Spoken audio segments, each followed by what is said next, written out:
This is Roxanne Jones with Global Care Force. We're in El Paso, Texas today, connecting with different partners to work with the migrants that are coming over the border from Juarez, Mexico. As you can see, there are several migrants here by Sacred Heart Church downtown El Paso. The numbers actually are very few right now because of Title 42, which is set to expire May 11th. But on May 12th, they expect an influx again of 3,500 to 5,000 persons a day.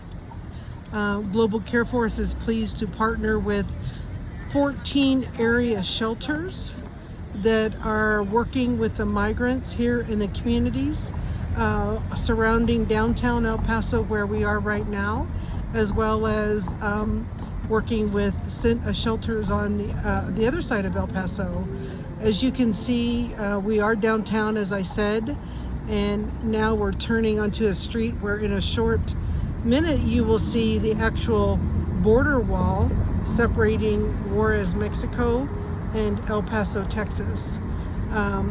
People are literally standing at the wall on the opposite side in Juarez, Mexico, waiting to enter America.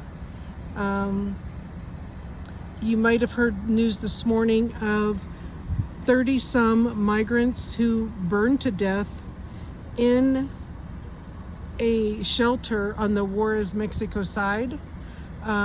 They thought they were going to be deported, and word is that they piled up their mattresses and set them on fire to try and protect themselves from being taken out of the shelter.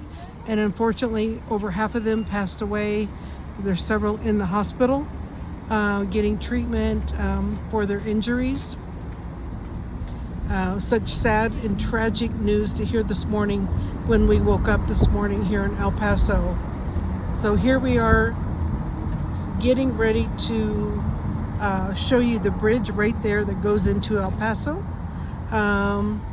We're literally seconds away from Juarez. You can literally throw a stone across the bridge and you're in Juarez, Mexico. Usually we walk across because it's much more convenient than driving a car. It's less time than driving a car.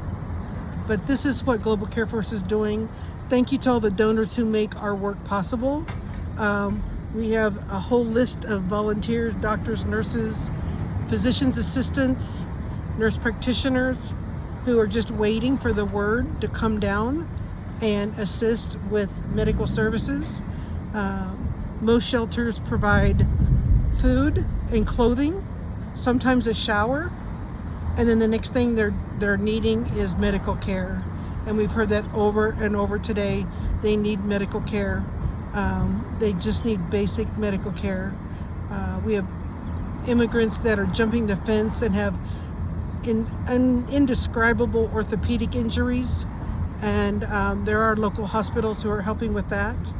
And here you see the wall and the razor wire right here in front of me, protecting, if you will, or keeping migrants in Juarez, Mexico versus El Paso. So thank you for all the donors who generously give. We couldn't do it without you, and we're very appreciative. Thank you.